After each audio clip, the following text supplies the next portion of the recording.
2 দিনে কত আয় হলো সাকিবের বরবাদ। প্রতি বছরের ন্যায় এবারও ঈদ উল ফিতরের প্রেক্ষাগৃহে মুক্তি পেয়েছে সাকিব খানের নতুন ছবি মেহেদী হাসান হৃদয়ের পরিচালনায় বরবাদ নিয়ে হাজির হয়েছেন ঢাকায় সিনেমার শীর্ষ নায়ক। সিঙ্গেল স্ক্রিন এবং মাল্টিপ্লেক্স সহ সারা দেশে 120 হলে চলছে এই সিনেমাটি। ঈদের দিন থেকে প্রেক্ষাগৃহে দর্শকদের উপচে পড়া ভিড় চলছে, একেবারে যেন চোখে পড়ছে সে ভিড়। এমনকি মাল্টিপ্লেক্সের অগ্রিম টিকিট বুকিং করেও সিনেমা দেখা যাচ্ছে না। দর্শকদের চাপে একের পর এক শো বেরিয়ে চলেছে বরবাদের। এমন অবস্থায় ছবিটি মুক্তির প্রথম দিনে আয় কত ছিল তা জানার আগ্রহ তৈরি হয়েছে ভক্তদের। যেহেতু বাংলাদেশের কোনো অফিস কালেকশন রেকর্ড নেই, সেই হিসেবে সিঙ্গেল স্ক্রিন থেকে 2 দিনে বরবাদের আয় কতটা হলো সেটা কিন্তু জানার কোনো সুযোগ নেই। তবে হল মালিকরা বেশ মোটা অঙ্কের বুকিং মানি দিয়েই ছবিটি তাদের প্রেক্ষাগৃহে চালাচ্ছেন। সারা দেশে প্রায় 100টির মতো হলে বর্তমানে বরবাদের 100টি শো চলছে।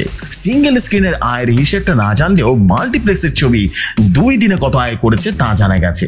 দেশের জনপ্রিয় অভিনেত্রী এবং চলচ্চিত্র সার্টিফিকেট বোর্ডের সদস্য কাজী নওশাবা আহমেদ সম্প্রতি একটি ফটো কার্ড শেয়ার করেছেন, যেখানে দেখা গেছে মাল্টিপ্লেক্সে বরবাদ ছবির 2 দিনের গ্রস আয় চিত্র ছিল, যা দেখা যাচ্ছে প্রায় 2 দিনে 72,71,000 টাকা আয় করেছে। এতে প্রথম দিনে বরবাদের আয় ছিল 28,30,000 টাকা, আর দ্বিতীয় দিনে আয় বেড়ে হয়েছে 44,31,000 টাকা। এদিকে গত কয়েক বছরের রোজার ঈদের সময় তুলনা করে সাকিবের বরবাদ কিন্তু বেশ ওপেনিং ভালোই চলছে, কারণ গত বছর রাজকুমার মাত্র 12 লাখ টাকা ওপেনিং করেছিল, যা একেবারে ঈদের প্রথম দিন ছাড়িয়ে গিয়েছিল বরবাদ।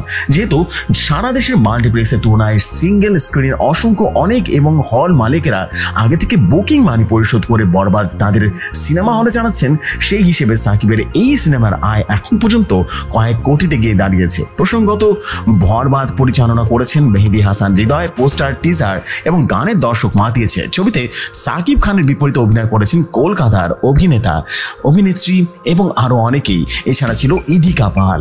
এমনই সব নিত্য নতুন এন্টারটেইনমেন্ট নিউজ পেতে রেডিও শহরের সাথেই থাকুন।